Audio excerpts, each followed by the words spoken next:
Okay. Okay, John, Yes. um, I've been in changing medical insurance plans, and what I've realized is I have a huge amount of belief that I'm this body. I mean, I thought I was way further ahead than I am. What I noticed was, the amount of concern and fear and stuff that came up, which is obvious that, the belief in body is still strong.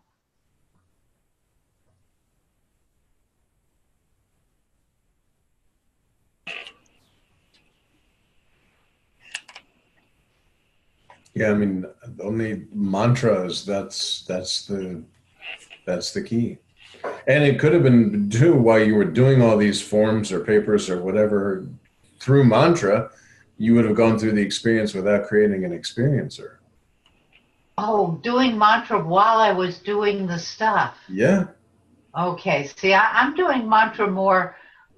I'm not doing mantra while I'm doing that kind of thing. I'm doing mantra more as like a meditation separate. Well, but in those kind of instances, especially where you notice, like, wow, I'm really kind of getting Yeah. anxious or whatever, that I am somebody else has been created, and now it's being fed with your belief and your attention. And that's a perfect time to just sit there and, okay, just concentrate on mantra. And while you're doing this, just kind of do it more slowly and allow mantra to erase these thoughts slowly, silently, and permanently. Okay. That Yeah. would be, I'm leaving. I'm putting it. I've been keeping the mantra kind of more isolated, and I got you. yeah, I mean, it's good And that makes sense. for all Totally. times. Because then you're kind of you're erasing these illusory thoughts and you're allowing the invisible listener to sort of see through this, and you'll begin to watch your body do all these activities, even signing whatever kind of medical things or whatever, but it's just a happening. It's no longer like impressing because mind is kept busy with mantra. So you're not you're not impressing your selfless self with all these illusory concepts of, oh, this body and how much this body is needing this, and look at all the stuff that I'm going through and all the things I have to worry about this body and all that. Mantra will erase all this and put you back to just nice and quietude. You can be signing a DNR and being total nice, just mantra and signing and just doing this as just, okay, it's this. And always remember too, Master said, you are not body, you were not body, you're not going to remain the body. So even if you believe you're a body, you're not a body. So that's the reality. You're just covering up the reality with the illusory thoughts that I'm a body and I need to worry about all this stuff. At the same time, take care of body, whatever's happening. Just like with my pacemaker, the doctor told me a couple of weeks ago, oh, with the pacemaker and everything, my heart's getting better. He allowed me to go to the gym and do some exercise.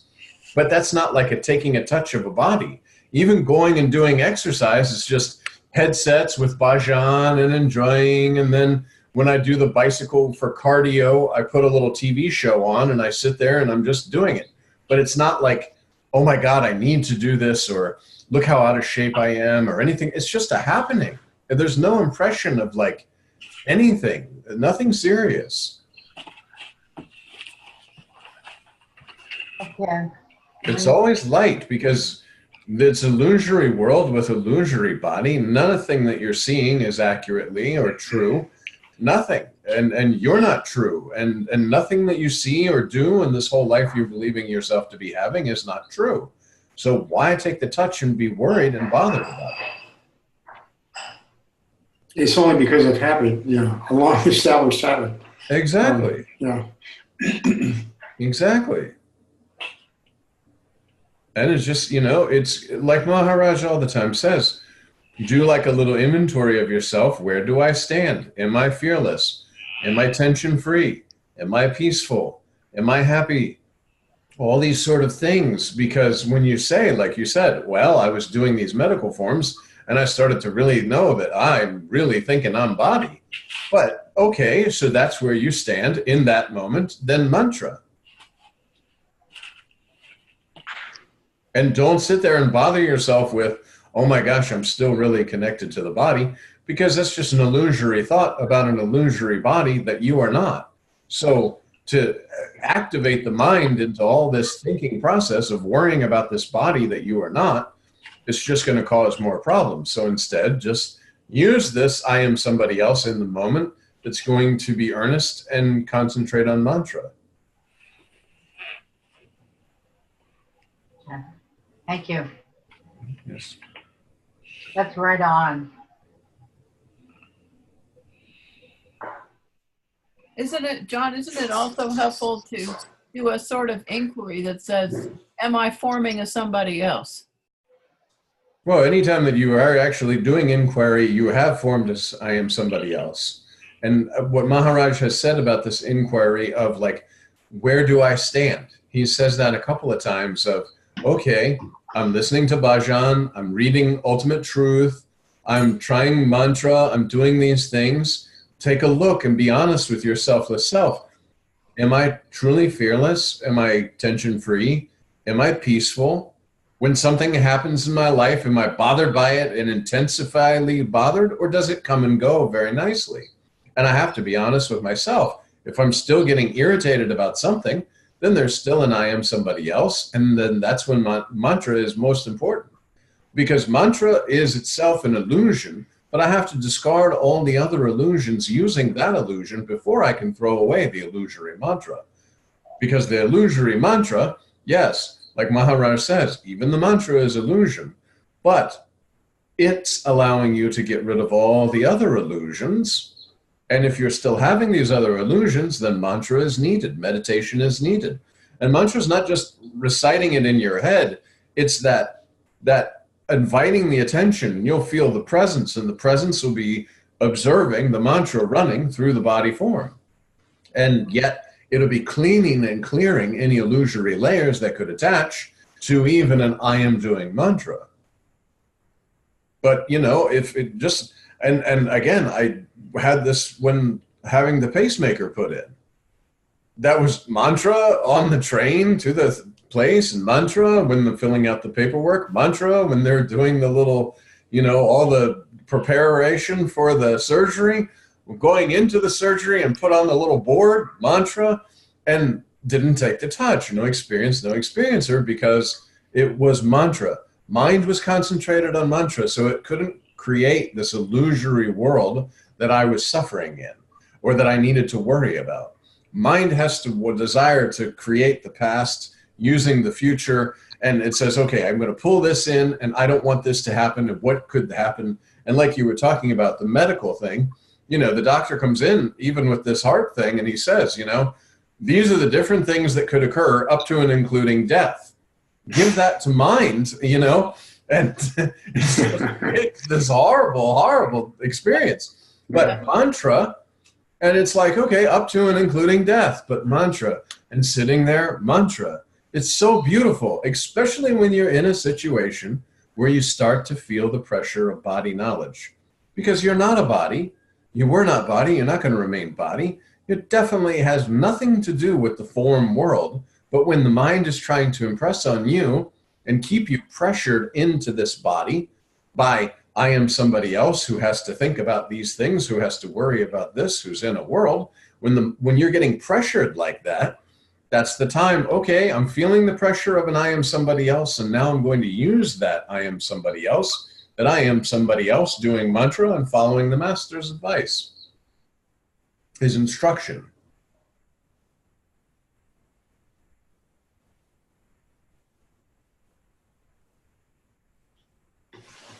I've been dealing with that too, you know, like kind of like the whole medical thing. My vision is just about, you know, coming to the finish line in terms of being able to read and, you know, just, you know, yesterday we were shopping at Target. I can't make out faces. I mean, I've had people come up to me and say, "Hey, how you doing, Andrew?" You know, you know, I have to apologize to them because you know, like I have macular degeneration, so the central vision goes, and so once that goes, you can't.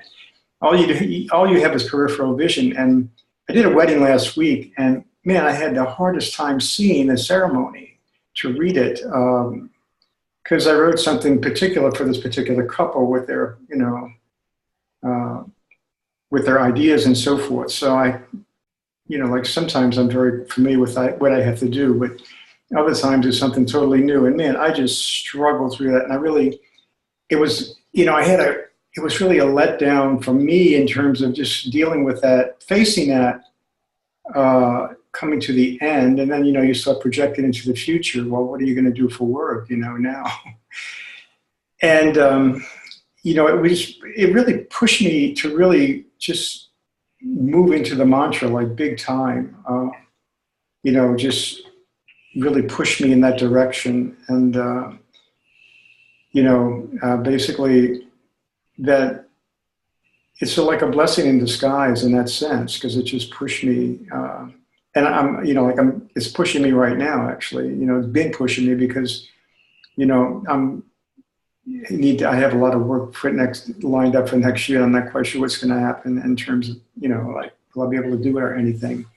So basically, it's just letting go of that whole body identity, that, the body knowledge. It's just really, like as Tricia said, it's just like, it can get to you. And, I think of her, it's just really a gift to be able to deal with that, whatever you got, it's kind of like, it's like an invitation. It's like the invisible listener is giving you a call or whistling to you, hey, this direction, Yeah, and I mean, vision and different bodily functions can malfunction, but you don't have to think about them malfunctioning. Exactly right. That's the main thing.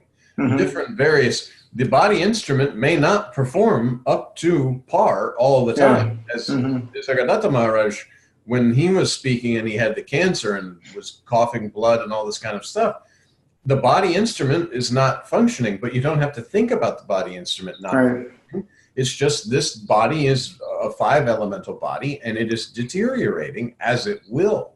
Exactly, yeah. But there's no need to think about the body deteriorating. It's just deteriorating. It's noticed and left. And I understand it causes concern and all these kind of things, but that, okay, this body is deteriorating, and it's just all things. Sure.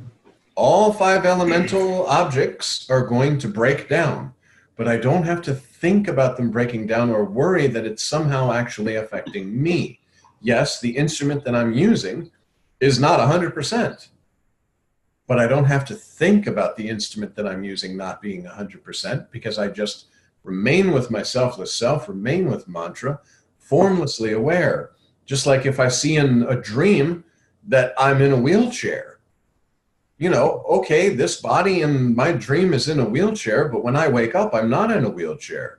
And in the same sort of sense, this body that I'm using in this dream, this waking state dream, is just an object in consciousness that's breaking down. But the consciousness that I am is not being affected by that at all.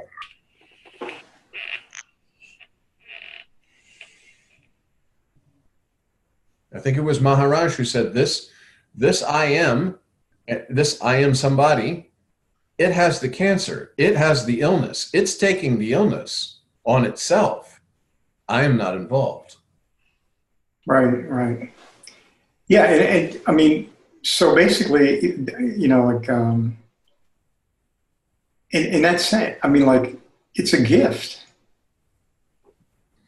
Our mortality is like one of the great gifts because it really pushes us, it gets us into that, where we really sort of look deeper into everything. Because you can just, sail along, without really paying much attention as long as things are going the way you want. Mm. But, when you hit these obstacles and that, they really kind of like catch your attention. And it's been very helpful for me, actually.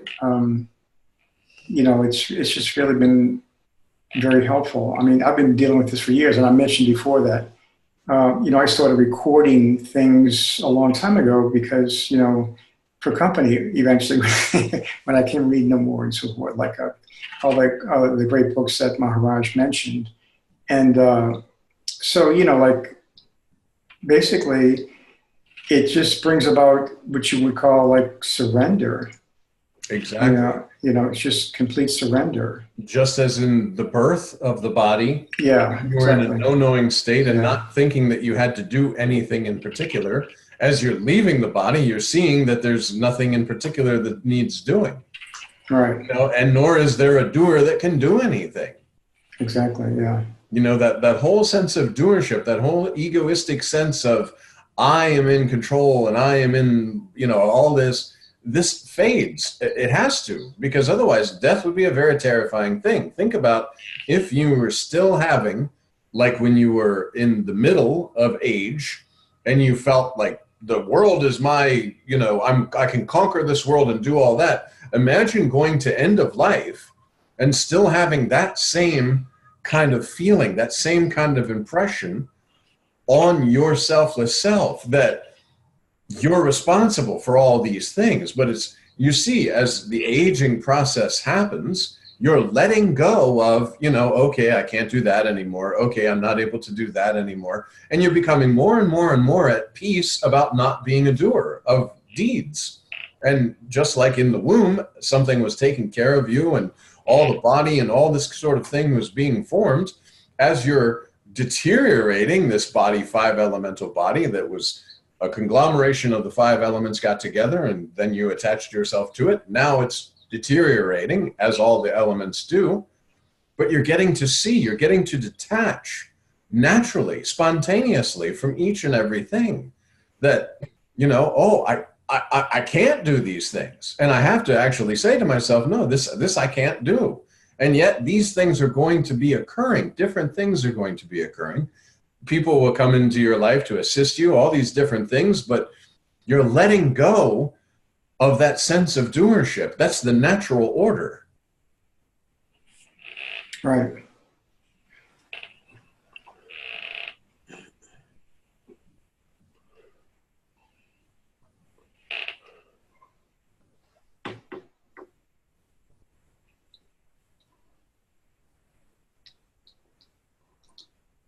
It seems like the element of trust is there because you don't know what could come along to how it's going to unfold. The mind thinks that it knows if such and such doesn't happen, then therefore I'm going to lose my business or whatever. But that might not be true because that's just another thought and something else could happen. Yeah. That's where the non-identification with the body form comes into practice, because you're identifying your formlessness. You identify yourself in a real sense. So as this body's deteriorating, there are no thoughts of I am dying, or I am losing this, or I am losing that, or I am deteriorating, because I know this formlessness that I am. When I remain there, no thoughts can come about this formless nature. And I'm just here. And the scenes occur before me, and I may have scenes of going to nursing home, or who knows what's going to happen, but they'll only be scenes in the moment. And they'll be passing scenes without identification of somebody who's in the end of life. Because you're not end of life. You were never born. You can never die. You're absolutely formless. You've attached to the body for a time and believed it to be yourself, but this is not true. You're like the air that has intelligence of some sort. Yeah, the word formless. Yesterday when I was meditating in the morning, I picked up Selfless Self and just read a little bit, and just that word really just stuck out really powerfully. Formless. It was like, it really just puts you in the right perspective. Absolutely. It just moves you beyond all that other stuff, Absolutely. Yeah. Like Maharaj says, this world, this life is a long dream. So when you go to the sense of the dreamer who's dreaming the dream, of course, that's a shorter dream because it's just at nighttime and then boom, but this is a long dream. This body that you see yourself, that you've been using all this time and going around and seeing the world from the perspective of the body that you believed yourself to be, was all an illusion. And it will all disappear. Because it never was. It's that something in the nothing. We're always talking about something is happening in this nothing, but it's not happening. It's only an occurrence and for a time. And in reality, just like the dream, once you wake up, all of it's gone because it was just a dream.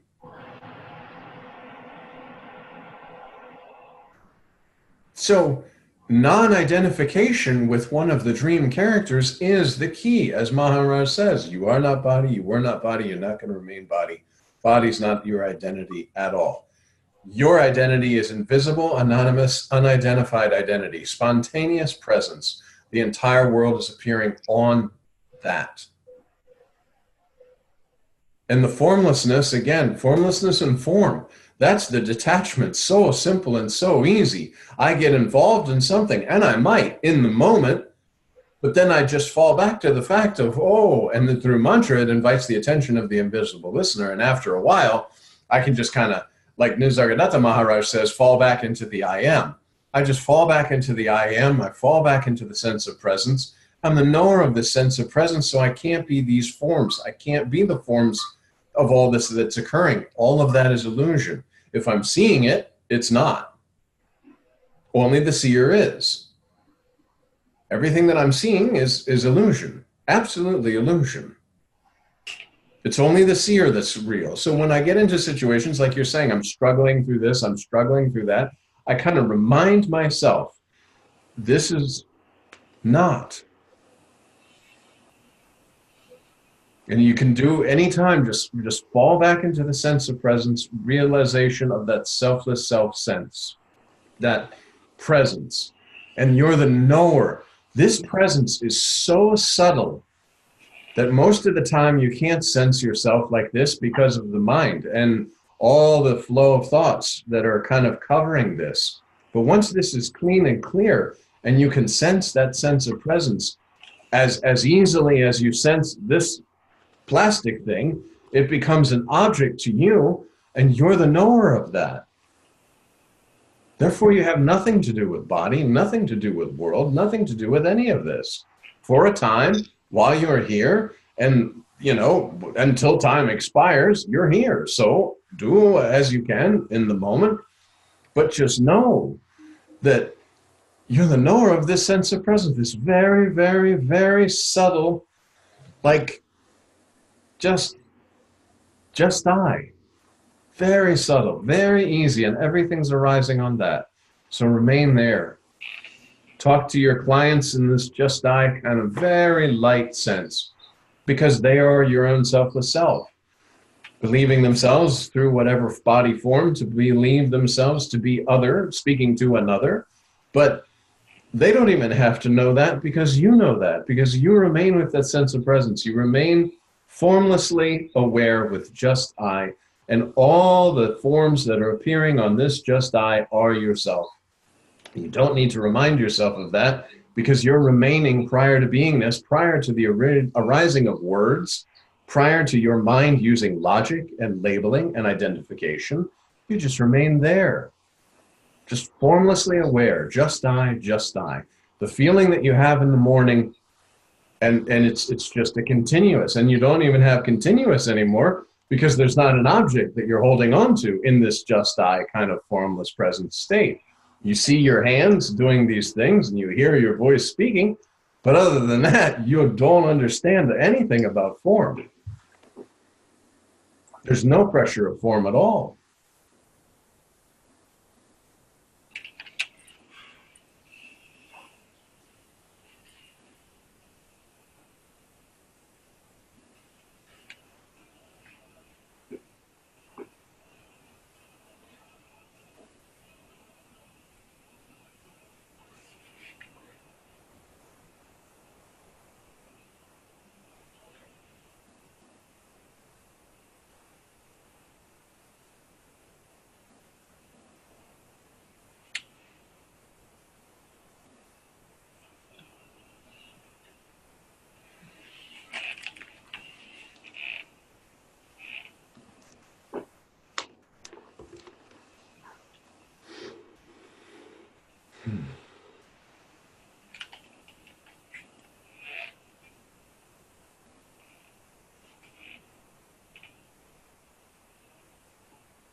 Nisargadatta Maharaj said, I read one of those Facebook posts, and that Sandeep, Ramakant USA, and it was some of those little zingers. They really are great zingers. Some of those little posts, and it was. But I don't know exactly what he said, or how he said it rather. But it was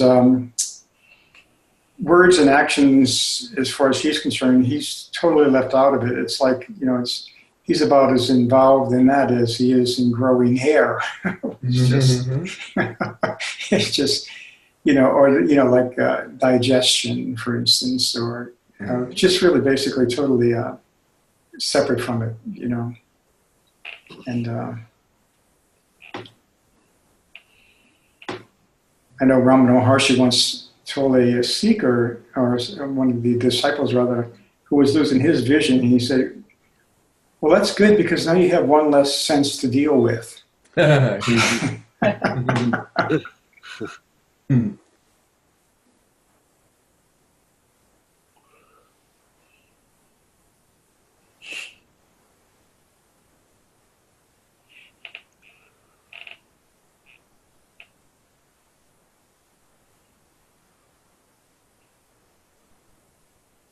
Yeah, when you remain with your selfless self, just that formlessly aware, just I,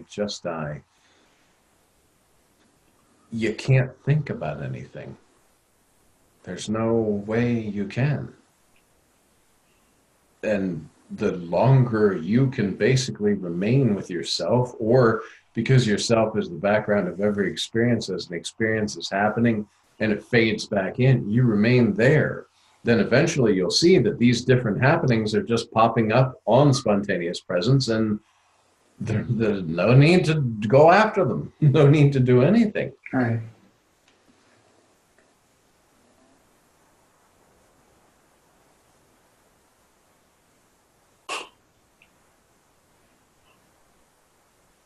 And that's the selfless self-intoxication.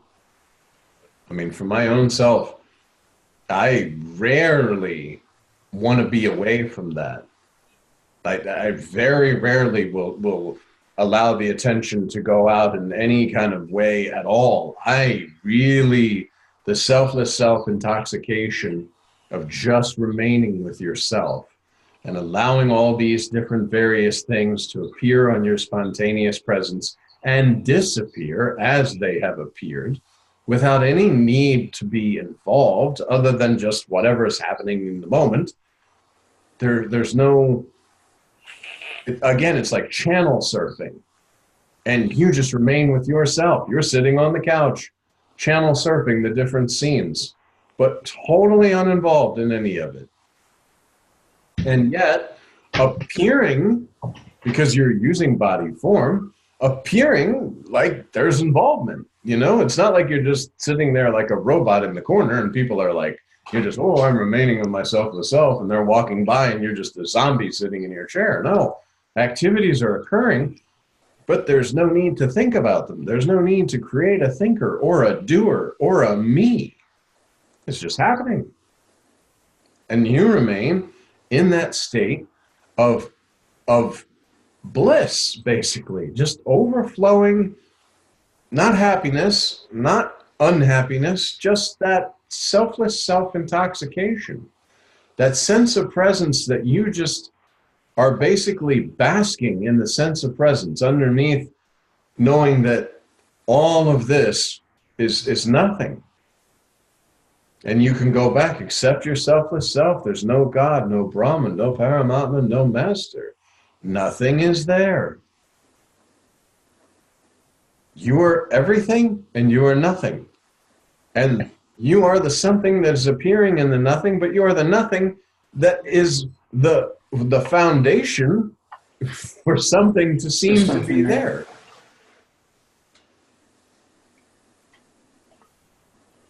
That's why it's just taken very, very light. You can't really get involved in life if you're not thinking about it. You can't, And yet you can be living life through this body form quite amazingly nicely without having to think about living a life. Just spontaneous actions without any thought, without any premeditated of I'm going to do this or how this activity is going to affect me or Nothing. It's just spontaneous actions. That reminds me of something that I think Jesus or somebody said in the Gospels or something. Not I live, but God lives in me, or Yeah, something. Christ lives through me. It's not I that live, but it's Christ that lives through me. Yeah, selfless self is living through this body form. And, St. and, Paul. St. Paul. St. and Paul, yeah, Yeah, yeah, you know that. there's I was going to say that, but I don't yeah. remember exactly. and that's the way it is. There's John is no longer a resident in this body form. There's no need for a John. John's ideas, John's beliefs, John's upbringing, his background is none of this is needed.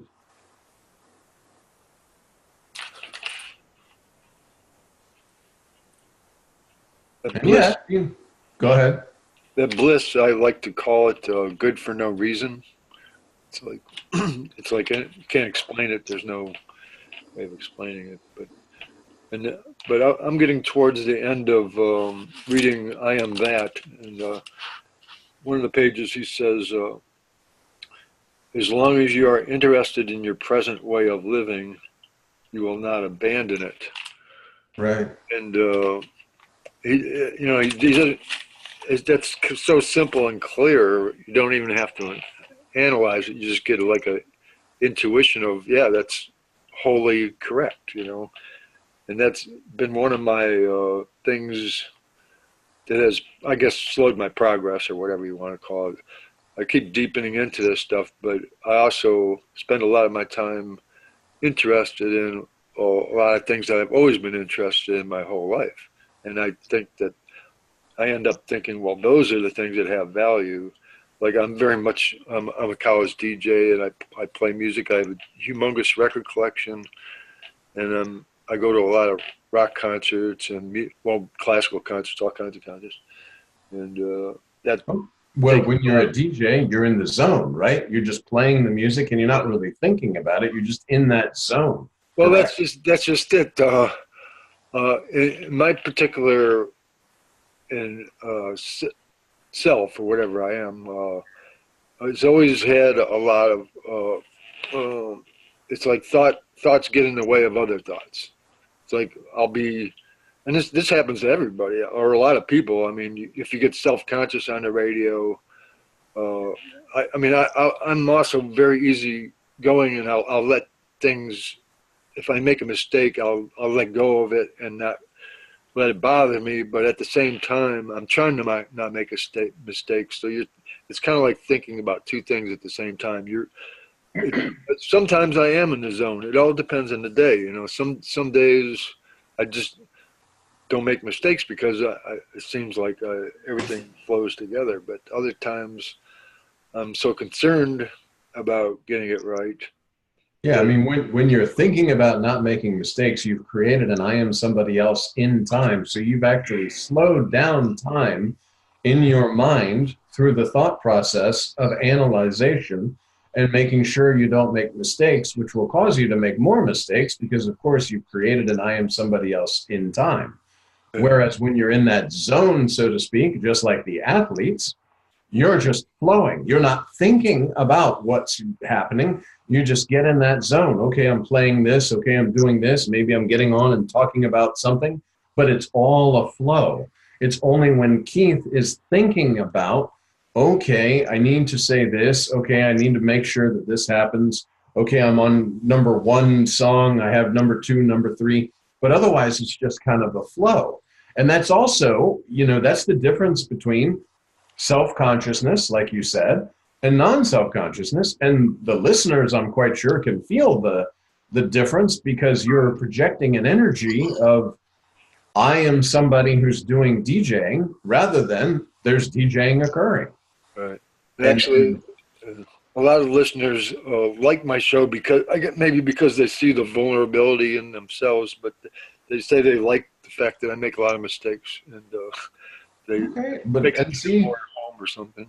There's no really mistakes, like because everything again, you're taking doership and ownership of things that you can try to do everything. But let's say, I don't know how you're in radio. I used to be in radio long years ago, so I understand like the carts, and you hit cart number 1, it doesn't fire. You hit cart number 2, no, that doesn't fire. Then finally cart number 3 starts to play. But that's not really a mistake because it's just a happening. How I respond to it, how I think about it, how I react to it, that can be considered a, quote, mistake. Yeah, you gotta learn to not apologize for the mistakes and all that. Just flow. And just like life, it's just like the same. Pick up the water, drink the water, and put it down. But there's no need to think about it. And just like the one day I did spill water all over myself. I was like, oh, look at that. I spilled water all over myself. But not a big deal about it. Okay, water spilled. Of course, water will spill. Dogs will bark. Water will spill. Clouds will form. Rain will come. Floods will come. So these are just happenings. But I don't have to take the touch of the happening to a me and then worrying about how it's going to affect me and my situations and my life.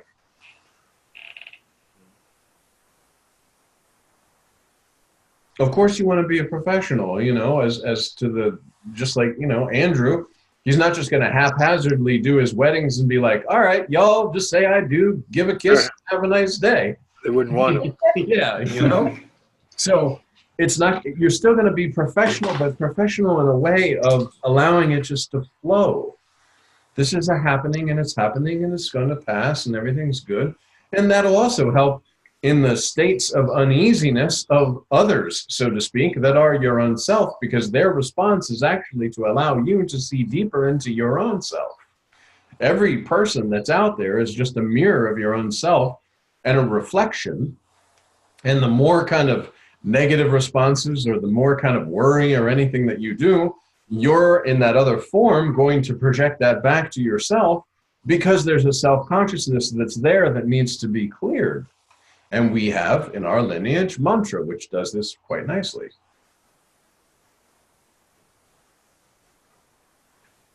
It gets all complicated if you take too much interest in it. Like I used to have one caller, he would criticize me for not pronouncing words correctly, and every little mistake he would call in and say, make me aware of it.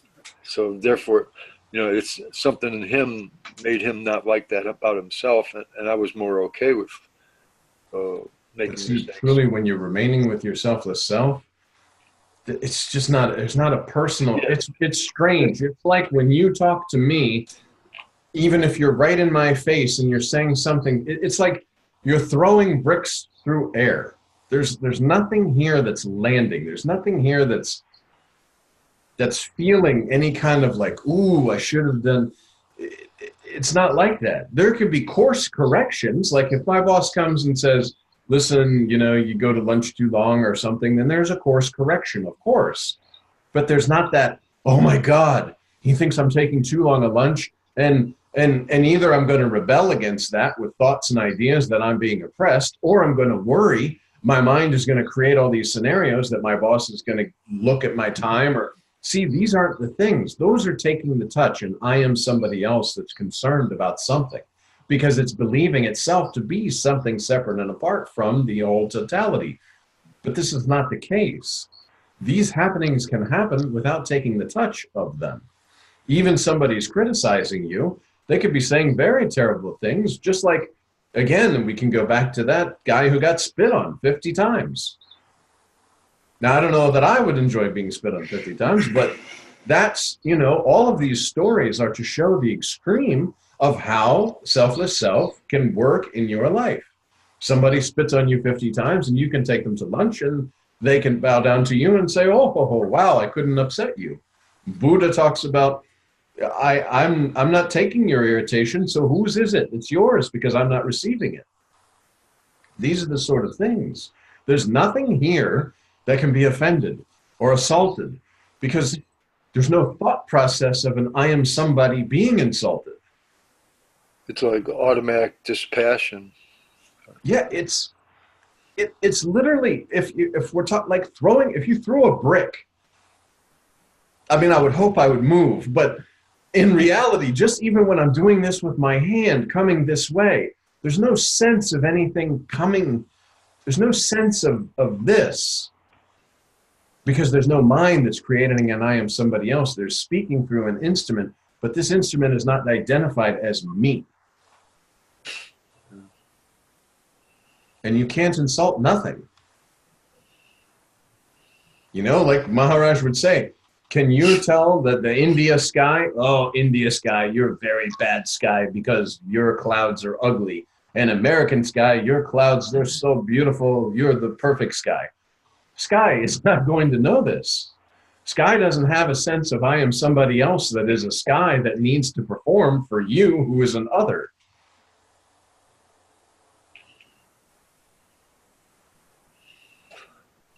It's like a little kid, whatever you say I am, you are.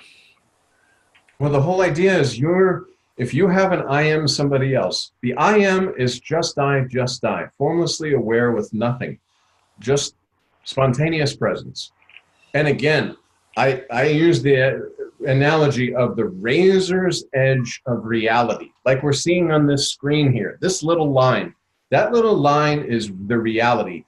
If you are there, you're too fat for that line, so you're no longer in the reality, you're starting to come into the illusion. The reality is a spontaneous, just here, just here, just here. Any extra, and you're not in reality anymore, you've started to bloat over into illusion. Mm. Because you can feel yourself, you have the pressure of I am somebody, and the pressure of body knowledge of the things that I've learned, the things that I've done, the things that I've accomplished, and there's an other out there who's telling me that that's not good enough. This is a very big problem, you know? The ability to feel that as it's coming, though, is something that just happens by itself. It's not something I can consciously develop. It's something that just... Well, you have to be gone. If you're gone, then you don't have to worry about nothing, because people will say something and you're nothing. So worry about nothing because you're nothing. People can say, oh, I didn't like this. And of course, if you're doing something and somebody points out to you, hey, you might want to do it differently this way, then that also is a spontaneous, oh, okay, you know what? Yeah, let me do this. But there's not like, oh my God, I'm so offended, or I'm not doing good enough, or wow, he's right, I should do better. Nothing like this. Everything is spontaneous action when there's not a you that's taking credit for an action, or a you that's projecting or expecting.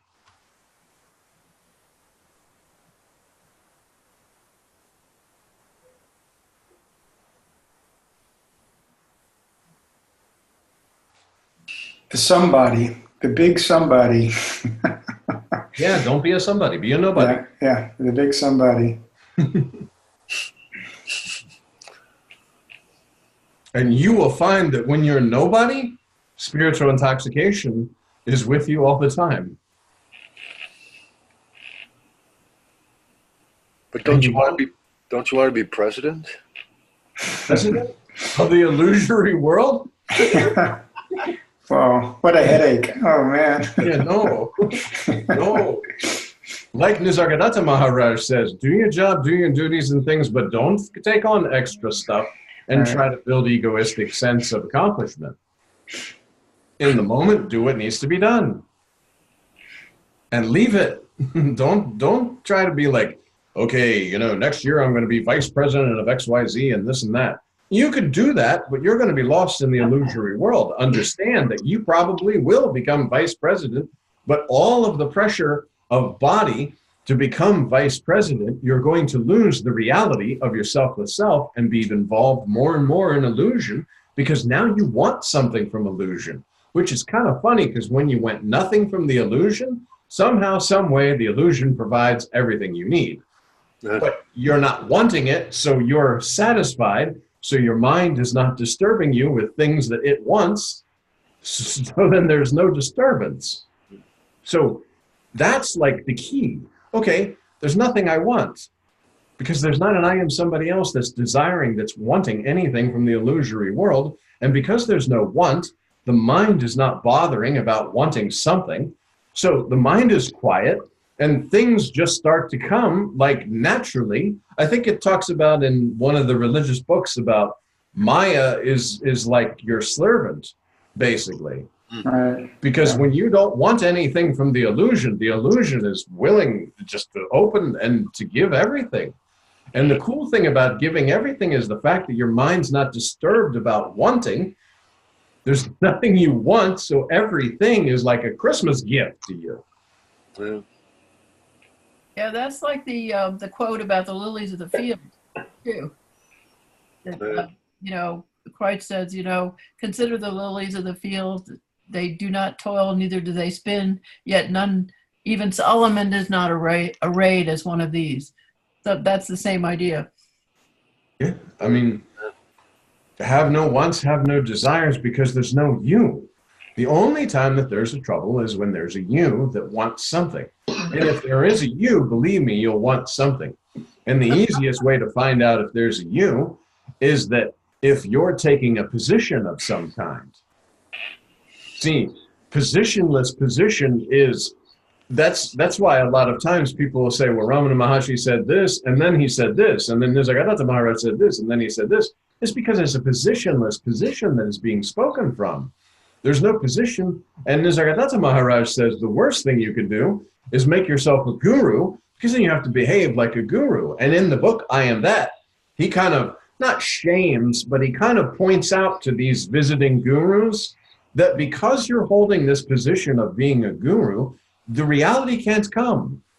Because you're talking and speaking from the position, holding that I am a guru speaking and giving knowledge. When there's no position and you're nobody, then it's just spontaneous. That's the, there's nothing, there's no body, there's just spontaneous action, spontaneous speaking. And speaking and listening, or speaker and listener, are one and the same. And there's no position to take of anything. There's no position of, I believe this or I need this, because there's not an I there that needs anything. Formless means just that. Formless, no form to form a point that you can start saying, this is me.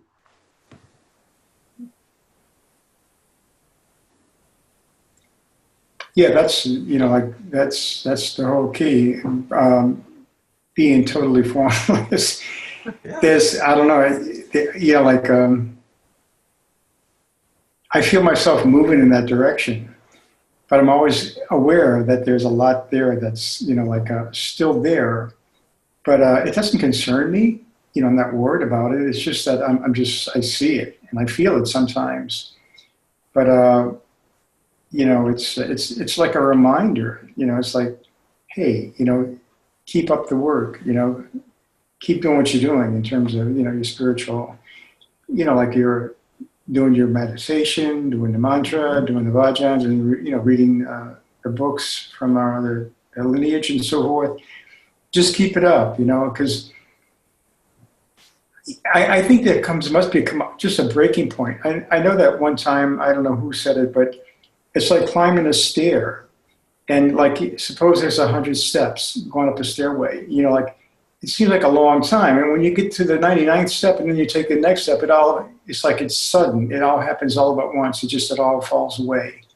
That whole somebody, you might say, that whole identification with body knowledge, it just goes totally. And yeah, the more you stay in touch with your selfless self and remain there. And then when you notice that you're not remaining with your selfless self for whatever reason, mantra and remain with your selfless self. The more time you spend with yourself and not with other things, the more this is going to just keep, that's going to be your natural fallback positioning. Let me ask you this about, you know, like just the whole, when, sometimes I resent work, you know, like because it, you know, it seems to me like it takes you away from being more focused on, you know, your spiritual life or whatever. But, you know, like it's something that you do because, you know, you got to earn a living. So basically, maybe, I know that Nisargadatta says, earn the bare minimum that you can get by with. And then, you know, that would be fine. but you do have to earn even that. So, but they basically, for instance, like in your work day, do you, how long, it's an 8-hour day, or how long Yeah. is your day? It's an 8-hour day. But Do I you don't receive- think about working. I'm just working. Yeah. I don't think about the work that I'm like, in other words, thinking about work is, okay, I receive an email and I'm going to do this and that, but I don't think about the fact that I have a job, or I need to do this job, or I really don't like this job, or I do like this job, or anything like that. It's just like here now, just this back and forth type thing, and then it's finished. Because I feel like the work that I do, I'm getting, it's beginning to fall off. Like basically, there's one thing with the eye issue, but another thing is that I just feel like I'm beginning to kind of like, it's just, sometimes when I'm writing an email, I say, God, I'd rather be reading, something from Selfless Self, or just sitting in quiet instead of reading this email. Do you get those feelings at all, or?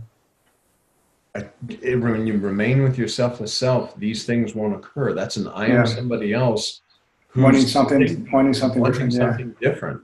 Yeah. It's just a spontaneous action. It's just Right. the same as drinking the water as writing the email.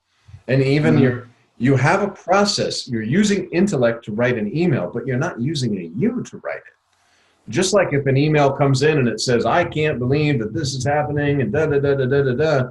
There's no like, oh, there's just like, oh, okay, look, and write the email. But there's not, it's just spontaneous action. And when there's not spontaneous action, when there is somebody who's having a mind occurring that's judging, and I'm not saying judging, but judging basically of this is good, this is bad, this is boring, this is another one of these type things or whatever, there's an I am somebody else that is Exactly. Yeah. of that. And mantra, if you find yourself in that position, mantra and write the email. Or listen to bhajan or something like that while you're writing the email. I told you, and for my own self, bhajan, I listen in the morning commute to bhajan. I listen to the afternoon bhajan, or the morning bhajan that's at lunchtime, the 11 o'clock one. And then I listen to the afternoon bhajan when I'm on my way home. So I'm constantly in touch with selfless self. And always remaining here. Nothing is going to allow me, and if for some reason I'm drawn out away from my selfless self, it's quickly recovered. Because it's like, oh, there was something that was considered, something that needed extra attention. And now I can give it attention while I'm remaining with my selfless self. As long as I'm remaining with my selfless self, the entire world is being projected from here. So then it's very light because I'm not in it. It's in me. So it's not like something that's, go to work is the alarm is set, put clothes on, get on the metro or the train or whatever, whichever one for the day, and go into work and sit down at the computer and start to see what the emails are and all that, but it's not a thinking about it, or like thinking in my mind, oh, I can't believe this is going to be a bad day. Look at all these emails here. There's nothing like that. It's literally just, okay, there's 5 different emails, and let's say do this one. Okay, let's answer this one and this one. Oh, looks like my boss has me scheduled for 10 o'clock. Okay, go talk to the boss, finish talk to the boss. Okay, do this. It's just a series of events with no real timeline and with no me in it. There's nothing like that. No sense of even time, other than checking, occasionally look at the clock and say, oh, okay, it's almost lunchtime. And then what to have for lunch? Okay, open it up, look at the menu. Okay, they're having this today. Go downstairs, get some lunch. But it's literally just like pick up the water, take a drink, put the water back down, and just whatever's right there continuously like this until sleep time. Okay, and then raising and doing the whole thing again. And still communicating with my son. Okay, he wants to do something on Saturday. Okay, what do you want to do on Saturday? Okay, we'll mark that down. We'll do that on Saturday. But there's not so much involvement. It's just literally just pick up, put down, pick up, put down, pick up, put down, pick up, put down. There's no me in it. It's just spontaneous actions. As I'm speaking now, there's nothing here that's processing. It's just like, and nothing's checking. You know how like you're speaking and you're checking what you're saying, or you're checking Okay. where is this train of thought going or something. There's nothing like that. There's nothing to check. There's no checker. There's just speaking. How am I being received or something like that? You mean, It's- checking yourself, yeah. There's Like me on nothing the radio. checking. Do what? Like me on the radio. You know. Yeah, I mean, there's no checking. No checking is needed because I'm speaking to my own selfless self. And it's a speaking that's just occurring using this body form that I'm not really concerned about. It's just a spontaneous activity that's occurring in the moment.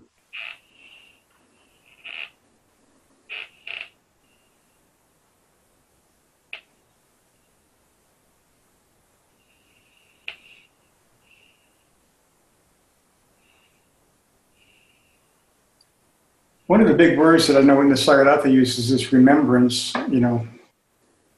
remembrance of what we're talking about and keeping it in mind. Well, and what the master says is like it stops the thought just for a brief, quick second. It gets you, because it's not a conceptual train anymore. There's something that stops it. So you remain there. Like when something is happening, you say, oh, a master says this, or, remember this, or I am that, or this, or, a world is illusory world. Why are you taking the touch? Or you are not body, you were not body, you're not going to remain the body. Whatever that is going to break that train of thought, because it's no longer fitting in that illusory circle and continuously spinning. You're broken out just for a split second. And that's when that selfless self can actually come in, because it's not trapped in that illusory circle and being pressured by body knowledge just for that split moment. And when you read different things, you'll feel that. You'll be like, I'm reading, and it's like, that presence, you'll start to feel that presence a little more strongly in the reading that you read. Selfless Self does this. Ultimate Truth does this.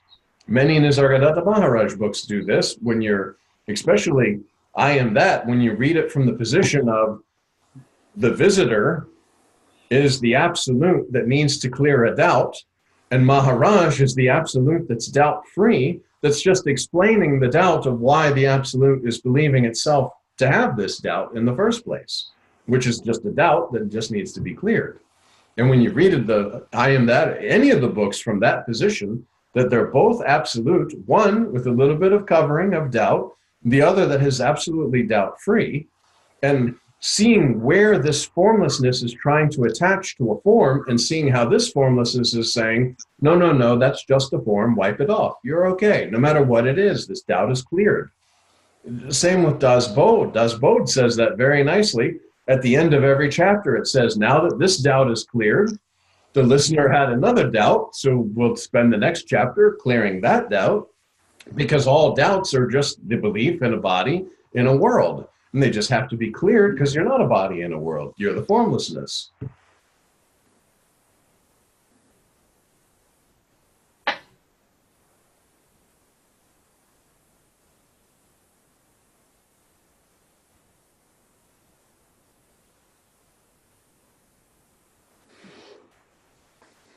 And now it's the time.